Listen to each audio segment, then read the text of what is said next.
Hey everyone, and welcome to episode 156 of Monday Musings. Like each week, I will share a tiny story and we'll follow it with a mini meditation. We focus on a single theme in each edition of Monday Musings, and that way we get to set our energy, set our intention for the week that's coming. And quite magically, the week follows the theme. If you've not noticed that, start noticing it now. So, what are we going to talk about today? Before I get on to that, hi, my name is Vidisha Kaushal, and I'm your coach and catalyst. I'm here to help you create a conscious and abundant life. So, we're going to talk about forgiveness today. It's a topic that I've been talking about recently quite a lot. You can check out my Instagram account, and there's so much conversation happening around forgiveness. So I thought, what better theme than this? So let me share the story of a friend of mine. Her name is Sumaira, and I've known her since we were little children, since we both had pigtails.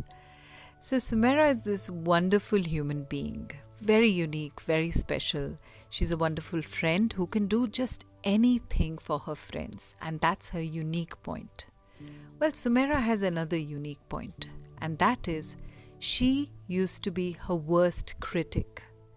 And I don't mean it as an expression, I literally mean it. If she made a mistake, let's say X, in her mind it would be at least 10x or 50x. So you would find her apologizing profusely, overdoing, overgiving, and a whole lot of other complications used to occur in her life because of this. Bottom line, she was miles away from appreciating herself or forgiving herself or anything as such. And that was her default mode for years and years. Till we started working and empowering her with some of the self-development tools and practices that we really lined up for her. So as we started doing that, Sumaira and I could connect so many dots. So many times in our childhood, we had stories and stories of how she would over-apologize, how she would blame herself, how she would criticize herself. But one day, something beautiful happened, and that's very recent. So one day, Sumaira was cooking, and she was going to make the most delicious rice because she makes really nice food. And as she put the rice to boil, she started multitasking like she usually does, started doing some other things, and after a while, she could smell that dreaded smell. Yes, the smell of burnt rice. And she went into the kitchen and she told everyone, I think I've burnt the rice. So her husband was sitting there and he laughed and he cracked a joke about the rice and burning of the rice, and her child started saying something, and all this was going on, and I was there. And I was just watching, observing what's going to happen with Sumaira now. Lo behold, what I heard stunned me. I saw Sumaira turn around, look at me, look at everybody, and say, I forgive myself for burning the rice. And that was stunning. Why was it stunning? Seems to be a very simple story, right? Because in the past, Sumaira would never ever restrict the conversation to just what had happened. It would always become a mega story. It would always become things like, why am I so stupid? I have always been so careless. I have always been blah, blah, blah. So there used to always be a story. It was never the incident. For the first time, I heard her address just an incident when it came to a mistake that she had made. So that's the first thing that stunned me, that she just said, I forgive myself for burning the rice. She didn't say, I'm so stupid, I'm an idiot. She didn't say things like, why do I always do this? I'm just not good enough. I don't know what happens to me. I don't know where my mind is. None of the story. Right? The second thing that occurred to me was that her default mode, which she had since years and years, 40 some years, has changed. With sufficient practice, the balance has tilted in her favor. The tipping point has occurred. And that was beautiful. I hope you enjoyed this story, and I hope you can take a moment now to reflect. What happens to you? When are you like Samira? When do you blame yourself? When do you overplay your mistakes?